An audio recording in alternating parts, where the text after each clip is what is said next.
अस्सलामुअलैकुम dear students, welcome back to my YouTube channel easy lectures by Zeb. आज का हमारा टॉपिक है करैक्टरिस्टिक्स ऑफ वायरस, यानी कि एक वायरस की क्या खसूसियात होती हैं।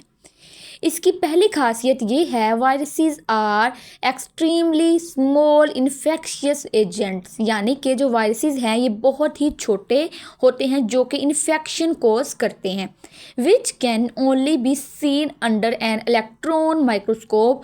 और जो वायरसेस होते हैं इनको हम हमेशा इलेक्ट्रॉन माइक्रोस्कोप के नीचे रख के देख सकते हैं और इनको हम अपनी आंखों से कभी भी देख नहीं सकते हैं। आगे है रेंज, के इनका जो साइज़ है उसकी क्या रेंज होती है। They range in size from 250 nanometre of pox viruses to the 20 nanometre of parvoviruses, यानी कि पोक्स वायरसेस में जो वायरस की रेंज है वो 250 नैनोमीटर होती है और पैरोवायरसेस में जो इनकी रेंज है वो 20 नैनोमीटर होती है।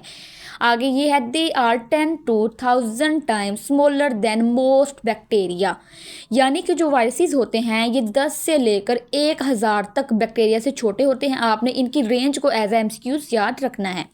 आगे हमारे पास एक बहुत ही इंपॉर्टेंट टर्म है, ओब्लिगेट इंट्रासेलुलर पैरासाइट, यानी कि ऐसे वायरसेस जो कि आर्टिफिशियल मीडियम में कभी भी ग्रो नहीं करते हैं बल्कि होस्ट में रह के वो अपनी रिप्रोडक्शन करते हैं, उसको हम ओब्लिगेट इंट्रासेलुलर पैरासाइट कहते हैं। Viruses can not be grown artificial media, they can reproduce only in animal and plant cells, यानी कि जो वायरसेस हैं वो कभी भी आर्टिफिशियल मीडिया में ग्रो नहीं करते हैं बल्कि एनिमल्स और प्लांट सेल्स में रहते हैं। They also reproduce by replication, यानी कि जो वायरसेस हैं ये रेप्लिकेशन के जरिए भी रिप्रोडक्शन करते हैं। रेप्लिकेशन का मतलब है ऐसा प्रोसेस जिसमें वायरसेस की डुप्लीकेट कॉपीज बनती हैं।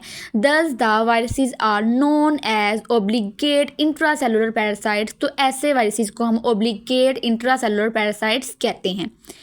आगे स्टूडेंट्स हमारे पास है मेटाबॉलिक मशीनरी। इसमें ये है, viruses lake metabolic machinery for the synthesis of their own nucleic and protein, यानी कि वायरसेस के पास अपनी न्यूक्लिक एसिड और प्रोटीन को बनाने के लिए मेटाबॉलिक मशीनरी नहीं होती है बल्कि ये जिस होस्ट के अंदर रहते हैं उसकी मेटाबॉलिक मशीनरी को न्यूक्लिक एसिड और प्रोटीन बनाने के लिए इस्तेमाल करते हैं। ठीक है, तो आपने ये पॉइंट याद रखना है। लास्ट में है रेजिस्टेंस अगेंस्ट एंटीबायोटिक्स, यानी कि जो वायरसेस हैं इनके पास जो एंटीबायोटिक्स हैं इनके खिलाफ मुजाहमत होती है।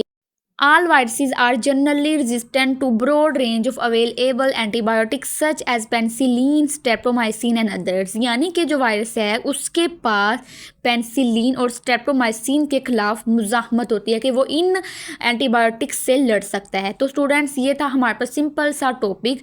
अगर ये आपको लॉन्ग क्वेश्चन आ जाए तो आपने इसको एज इट ही लिखना है। ओके जी, अल्लाह हाफिज़।